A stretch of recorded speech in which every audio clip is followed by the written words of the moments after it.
Muito bem, seja bem-vindo a mais um Full Gas podcast de MotoGP. Hoje para comentar a 18ª etapa da temporada 2025, o Grande Prêmio da Indonésia. E que Grande Prêmio da Indonésia, uma senhora corrida sprint, provavelmente a melhor corrida sprint da temporada. E também tivemos uma corrida principal muito bacana com a vitória de Fermín Aldeguer, se tornando o segundo piloto mais jovem da história da MotoGP a vencer uma corrida, no caso vencer um GP. Tivemos o toque polêmico do Marco Bezzecchi em cima do Marc Marquez. Dá pra falar, o Marco Bezzecchi arrancou o Marc Marquez e machucou o Marc Marquez, que teve uma fratura no ombro. Vamos falar disso também. Pedro Acosta na segunda posição, ficou um clima meio rançoso entre o Aldeguer e o Acosta depois da corrida. Alex Marques, melhor piloto independente do ano. Pecco Bagnaia sofrendo novamente, mas a gente tem que começar pelo Diogo Moreira, pela vitória do Brasil. Diogo Moreira, 9 pontos agora do líder do campeonato, Manuel Gonzalez, que foi desclassificado da corrida por conta de uma infração técnica no software da sua moto. Portanto, agora 4 corridas pro final, literalmente tudo pode acontecer. Nós estamos aqui no Velocitar, mas para analisar a corrida da Moto2, como a gente faz quando o Diogo ganha, analisamos a corrida da Moto2 primeiro antes da MotoGP. A gente vai para os nossos estúdios. Vamos lá, rapidinho para lá.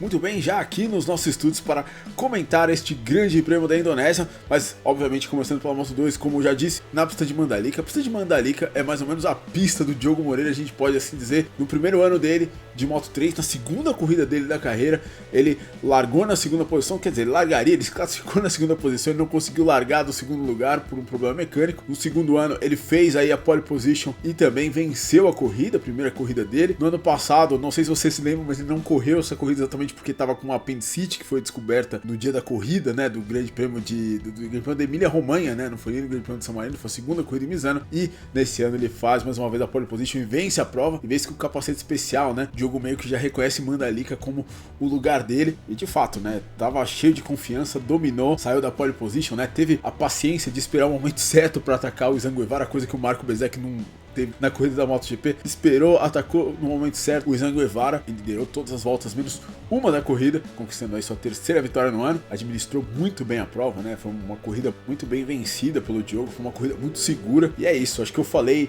há alguns vídeos atrás, né, em alguma análise de alguma corrida, tava faltando uma pequena sorte pro Diogo entrar de vez na luta desse campeonato, e essa sorte aconteceu com a desclassificação do Manuel Gonzalez por conta de um motivo técnico. Acho que o Diogo vem num momento muito melhor do que o Gonzalez, né? O Gonzalez não vence uma corrida desde Mugello, né? Ou seja, desde junho. Nessas últimas corridas, o Gonzalez tem se mostrado um tanto quanto frágil, né? Ele tem cometido erros, tem faltado pace nele, ou então quando não falta pace, sempre acontece alguma coisa errada, alguma largada. A gente viu no Japão, né? Ele largou da pole position, fez a largada ali por fora, caiu muitas posições, né? Caiu para 10º lugar, uma coisa meio que não tem explicação. Na verdade, a única explicação é meio o nervosismo, né?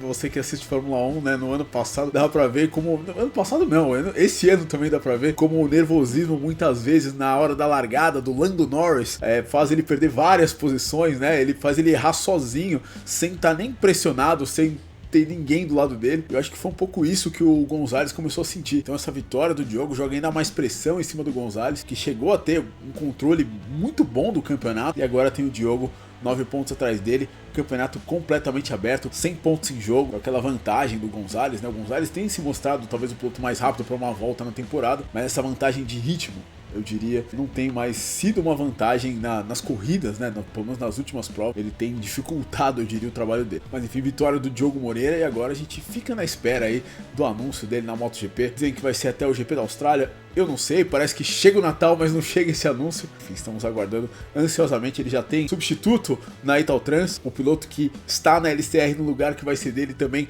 já vai para o Mundial de Superbike, né? O Somkhat Chantra. Então realmente só falta oficializar o Diogo Moreira na LCR. A gente novamente ter um piloto brasileiro no grid da MotoGP, quem sabe como campeão mundial da Moto2. Próximas 4 corridas vão definir isso. No fim, o resultado foi Diogo Moreira, Izan Guevara e Aron Canet herdando o terceiro lugar. Tivemos também Daniel Gado e Davi Alonso, que estavam ali na frente e acabaram caindo, né? A dupla das Par tendo seus problemas. E no campeonato, Gonzalez com 238 pontos contra 229 do Diogo Moreira. 33 pontos atrás temos Aron Canet e 43 o Barry Baltus. Como dá pra ver, tudo bem aberto nesse campeonato.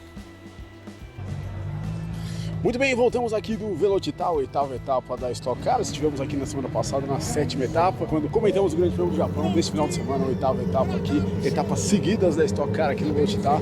Portanto, nunca demais dizer, se você gosta do canal, certifique se você já está inscrito aqui no canal. Aqui no Full Gas Podcast nós falamos da MotoGP como ela merece em profundidade. Portanto, não deixe de se inscrever, não deixe de dar like nesse vídeo se você gosta desse vídeo, se você gosta desse tipo de conteúdo. E também não se esqueça de ser um membro do canal, como essas pessoas que estão aqui embaixo. Muito obrigado aos membros. E vamos passar aqui rapidamente o resultado das corridas na MotoGP. Vitória na corrida sprint, fantástica corrida sprint de Marco Bezzecchi. A segunda posição, Fermín Aldeguer. E em terceiro lugar, o seu primeiro top 3 na MotoGP, Raul Fernandes, conseguindo colocar aí 2 Aprilias no top 3 da corrida sprint. Depois, na corrida principal, tivemos Fermín Aldeguer na frente, Pedro Acosta na segunda posição e no terceiro lugar, pódio completado por Alex Marques. E é isso, vamos sair agora desse sol quente de 33 graus aqui de Mogi Guaçu e vamos para os nossos estúdios comentar o Grande Prêmio da Indonésia. Uma corrida que deu o que falar por muitos motivos. Vamos lá. Pois é, muito bem, chegou a hora da gente analisar o GP da Indonésia de MotoGP. Primeiro de tudo, uma das corridas mais estranhas, né? A gente teve uma parte 2 do GP da Inglaterra, né? Que foi a corrida mais esquisita do ano, que foi uma belíssima corrida também. Assim como esse final de semana na Indonésia foi completamente imprevisível, né? A gente viu durante a temporada inteira uma superioridade da Ducati e de repente na Indonésia isso não aconteceu. Possivelmente por conta dos pneus que foram levados lá. A moto não se comportou muito bem com os pneus médios, aparentemente. Mais ou menos parecido o que aconteceu em Silverstone. E a gente viu simplesmente Marc Marquez, uma semana depois de ter sido campeão mundial, no mesmo ano que venceu 7 corridas seguidas com sprints, tendo que passar pelo Q1, né, não conseguiu desclassificar diretamente pro Q2 na sexta-feira, e isso fez o final de semana ficar completamente atípico. Quem aparentemente tinha o melhor ritmo era o Marco Bezzecchi, a Aprilia tá mandando muito, o Raul Fernandes também estava bem próximo, uma pena para a Aprilia que só os 2 pilotos estavam correndo, né, não tínhamos nem Jorge Martin e também não tínhamos Ai Ogura, e foi o que a corrida sprint mostrou, né, o Bezzecchi largou muito mal, mas conseguiu se recuperar muito bem. A chave, na verdade, para o triunfo do Bezzecchi na corrida sprint foi o Pedro Acosta ter caído, né, como a gente viu na corrida principal, o Pedro Acosta é um piloto muito difícil de você ultrapassar, certamente tem a moto mais larga da MotoGP, ou pelo menos mostrou isso nesse GP da Indonésia, e com a queda do Acosta ficou mais fácil para o Bezzecchi, ficou mais fácil em termos, né, ele teve que fazer várias ultrapassagens e aí no finalzinho passou o Fermín Aldeguer, conseguiu uma vitória fantástica. O Aldeguer ainda tentou dar o troco, mas uma vitória fantástica do Marco Bezzecchi. A corrida sprint foi absolutamente maravilhosa, muito divertida, mas na corrida principal o Bezzecchi mais uma vez largou mal, só que aí, por falta de paciência, não sei o que aconteceu ali com o Marco Bezzecchi, ele simplesmente decidiu ir para cima do Marques, numa espécie de tudo ou nada, no local da pista ali, onde ele estava indo muito rápido durante todo o final de semana. Ele tentou uma manobra impossível em cima do Marc Marques. Não é um local onde você faz ultrapassagens, sobretudo na primeira volta de uma corrida, né, tá todo mundo de pneu novo, né, dificilmente alguém vai cometer um erro ali, e o Bezzecchi simplesmente enfiou a moto na rabeta do Marc Marques e tirou o Marques da pista. Os dois caíram, mas pior para o Marc Marques, que contundiu o seu ombro ou a sua clavícula, né? Muitas pessoas, muitos reportes diferentes sobre essa contusão. Suspeita de uma fratura, suspeita aí de ligamentos também danificados, algo que muita gente diz ter sido provocado pela caixa de brita ali por conta de um aclive, né, que existe da área de escape de asfalto para a brita. De fato, nas imagens dá pra ver o braço do Marc Marques bem solto na hora que ele começa a rolar ali na brita, né? Deve ter sido ali que ele se contundiu. O Alex Marques protestou aí por conta dessa brita, coisa e tal, mas o fato é que o Bezzecchi tirou o Marques da corrida e Mandalika vai se tornando aí possivelmente em retrospecto a pior pista do Marc Marques. Ele que nunca pontuou em um GP em Mandalika, né? Em 4 anos, abandonou 3 GPs e um ele nem correu, que foi aquele de 2022 por conta do high side que ele tomou no warm-up. Enfim, o ombro direito, ele reconstruiu esse ombro em 2019, né? Enfim, isso pode ser um problema, mas se tratando de Marc Marques, se tratando do quanto esse cara é maluco e gosta de mandar mensagem pra todo mundo e de coisas assim, eu não duvido que ele tente correr, né, tente ir para a Austrália para tentar participar da corrida, dependendo da extensão desses ferimentos. Inclusive a brita deu para ver, né, o Marques tomou uma pedrada no queixo, né, ficou bem aparente ali na foto que ele postou no Instagram, na qual ele falou para ninguém ir disseminar ódio contra o Marco Bezzecchi, inclusive, que certamente deve entrar numa punição, né, tomara que entre numa punição porque merece bastante. Se o Marques mereceu a punição por ter jogado rins fora na corrida sprint, né, uma coisa que foi meio feia do Mark Marques, ele faz isso de vez em quando, né? Quando tá sem paciência de tentar passar alguém, simplesmente joga a pessoa fora, tomou uma long lap penalty, né? Chegaria em sétimo na sprint, não fosse a desclassificação do Luca Marini. O Marco Bezzecchi merecia também uma punição, não sei se branda assim, mas certamente merece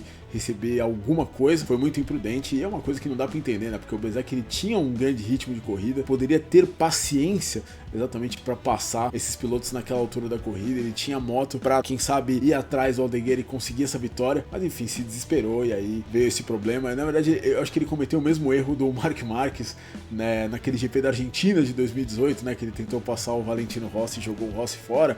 E você conhece a história, né? O Marquez poderia ter passado em qualquer outro lugar o Valentino Rossi, mas ele quis passar ali no lugar que era super arriscado e tirou o Rossi da pista. O Bezzecchi fez mais ou menos a mesma coisa, teria outras milhares de oportunidades para passar o Marc Marquez, resolveu passar ali, mas felizmente o Bezzecchi não sofreu nenhuma fratura, mas o fato é que ele sabia que o Aldeguer tem essa grande qualidade de, na parte final das corridas, ser muito veloz, né, de ter, sempre guardar pneu pro final das provas. Então, claro, se o Aldeguer estiver bem no final de semana, como ele estava bem nesse final de semana, você tem que fazer a diferença em cima dele no começo da prova, né, porque no final ele realmente, em pouco tempo, nem acho que a temporada dele tá sendo fantástica, a temporada de estreia do Aldeguer tá sendo fantástica, mas uma coisa que não dá pra falar é que ele não é bom no final das coisas. Ele realmente é muito bom nos fins de corrida, e é isso, no fim das contas se beneficiou da largada ruim do Bezzecchi para ficar com a corrida à sua disposição. Ele teve ainda que passar o Pedro Acosta, mas passou e despachou o Pedro Acosta, né? O Pedro Acosta segurou tão bem o pessoal que estava atrás dele que a gente teve aquele momento da corrida que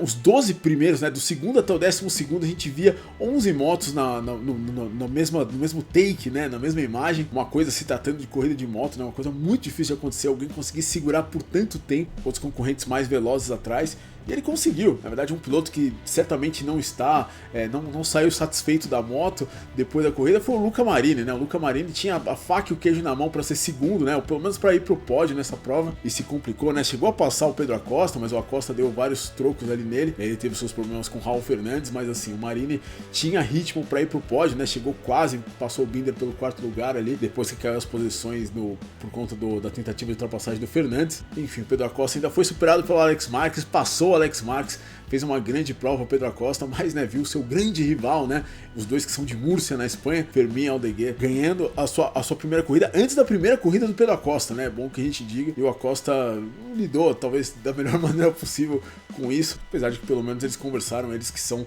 tanto quanto rivais dentro da pista. Enfim, as Ducati P25 irreconhecíveis, Alex Marques também irreconhecível nessa prova. Ele passou direto pro Q2, mas o Aldeguer foi muito mais rápido que ele o final de semana inteiro. O Aldeguer, a Ducati mais rápida com alguma sobra, eu diria. Mas falando de Ducati, a gente tem que falar do vencedor da última corrida, Pecco Bagnaia, que simplesmente dominou o final de semana em Motegi. Praticamente todas as vezes que entrou na pista foi o mais rápido, dominou a corrida sprint, dominou a corrida principal. E aí, uma semana depois, ele simplesmente anda em último no GP da Indonésia. A Indonésia é uma pista que ele já venceu em 2023, inclusive saindo de 13º, se não me engano. Ele sequer chegou a passar pro Q2 naquela ocasião, e todo esse mau desempenho vindo em meio a uma grande fofoca que foi plantada pelo Uccio Salute, né, o chefe da equipe da VR46 e também amigãozão do Rossi durante a carreira dele, né, o assistente do Valentino Rossi, ou seja, um cara muito ligado à academia de pilotos do Valentino Rossi, exatamente a academia da qual o Pecco Bagnaia cria. E ele falou durante o final de semana que no teste de Misano a Ducati pegou uma das motos de P24 do Franco Morbidelli do box da BR-46 e levou para o seu box exatamente para o Pecco testar. O teste de Misano logo após o GP de San Marino, no qual o Pecco Bagnaia também ficou zerado. O Bagnaia melhorou bastante o tempo dele do final de semana durante aquele teste. Foi o teste que o Casey Stoner estava no box. Enfim, parecia que tinha dado resultado, parecia que o teste tinha dado certo, mas de uma maneira inexplicável, o Pecco Bagnaia estava andando em último nesse final de semana, né? Chegou a ser ultrapassado pelo Somkiat Chantra durante a corrida. É uma coisa realmente impressionante, né? O Pecco Bagnaia não falou absolutamente nada disso. A Ducati meio que teve que admitir que isso aconteceu depois que o Uccio disse. O Uccio plantou a bomba, eles tiveram que reagir. Enfim, o Pecco não disse nada sobre isso, o que é muito esquisito. E nesse final de semana, mais uma vez, ele repetiu aquelas declarações de que era um passageiro na própria moto e ninguém ainda sabe porquê, né? É uma das coisas que vai chegar na gente em algum momento, né? Porque, enfim, é assim que o mundo funciona, né?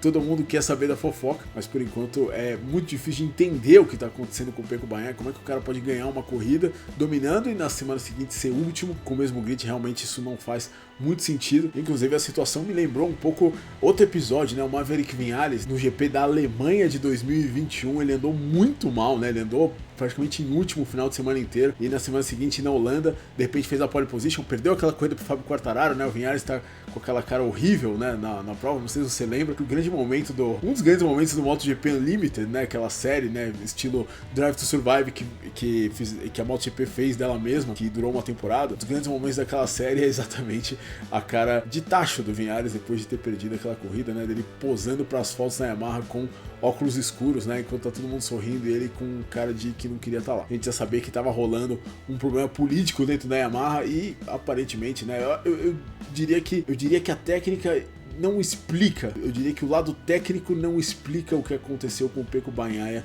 nesse GP da Indonésia. Portanto, tem mais aí. Não é só o problema da moto, não tem encontrado o equilíbrio da moto, não se dar bem com seja lá o que for, aerodinâmica, distribuição de peso, seja lá o motor, seja lá o que for. A Ducati não é moto para andar em último. 2, o Pecco Bagnaia não é piloto para andar em último. O cara é bicampeão mundial. Você pode dizer se ele merece ou não, mas assim, dos pilotos que passaram pela MotoGP, o Pecco Bagnaia, ele tá certamente nos 25% melhores, né?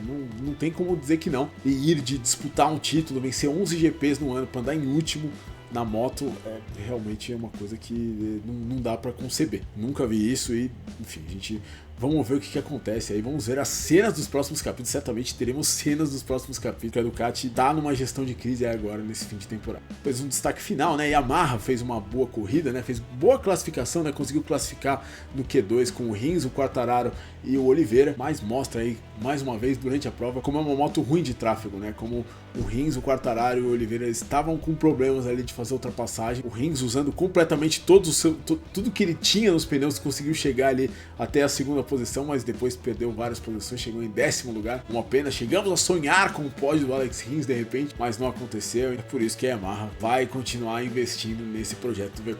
Para terminar, vamos falar de Moto3, categoria na qual tivemos campeão mundial no GP da Indonésia, simplesmente José Antônio Rueda, herdando a vitória, né, depois que o Adrian Fernandes derrubou o Davi Munhoz. Inclusive o Davi Munhoz fraturou o fêmur, não deve, imagino, correr mais nessa temporada, uma contusão feia que trouxe o fim antes do planejado para a corrida da Moto3, o toque dos dois, e no fim o Rueda herdou a vitória do Fernandes, exatamente quando o Fernandes estava para ser ultrapassado pelo Rueda. Mas enfim, o Fernandes foi punido em 6 segundos e aí o Rueda ficou com o título. O que dizer de José Antônio Rueda, um piloto que demorou um pouco para desabrochar na Moto3, esperava mais dele, principalmente no ano passado. Nesse ano, acho que o grid não estava tão forte da Moto3, né? Eu esperava mais do Piqueiras, achava que o Piqueiras fosse disputar mais próximo dele, mas o Piqueiras fez uma temporada realmente qualquer coisa, né? É o vice-líder do campeonato, mas de fato assim não mostrou muito nessa temporada. Eu diria que o grande nome da temporada pode ainda ser o vice-campeão, é o Máximo Kylis. Esse realmente, desde o primeiro momento que a gente viu o Kylis, ele liderou a primeira volta dele no Mundial, exatamente no GP das Américas, uma pista difícil, na qual ele estreou por conta do limite de idade. Eu acho que o Kylis nesse ano foi até mais convincente do que o Rueda. O Rueda venceu várias coisas, essa é a 9ª vitória dele, ou seja, venceu metade das provas, mas não sei, um piloto muito experiente, uma equipe que é muito boa, né, um ambiente no qual ele tá desde 2023, então enfim, título merecido pro Rueda, mas não diria que é aquele campeão. Vamos ver como ele se adapta à Moto2. E com a punição ao Fernandes, o Rueda venceu a corrida com o Luca Lunetta em segundo e o Guido Pini, que também sofreu um acidente forte nesse final de semana, na 3ª posição, 2 italianos. E no campeonato, José Antônio Rueda, agora com 109 pontos de vantagem para o Piqueiras. Máximo Kylis agora está a 14 pontos do Piqueiras. Realmente esse vice-campeonato ainda é uma opção aí para o Kylis, que eu diria que daria uma chamuscada até na faixa de campeão do José Antônio Rueda. E voltamos a falar aqui do belíssimo autódromo do Velocitar, exatamente para nos despedirmos depois da análise deste grande prêmio da Indonésia, uma bela corrida, 2 belas corridas, e o Brasil agora sonhando com o título mundial da Moto2 mais do que nunca. E é isso, muito obrigado se chegou até aqui, considere like, considere se inscrever no canal para mais conteúdos como esse. E é isso, a gente se vê na próxima, um abraço, valeu!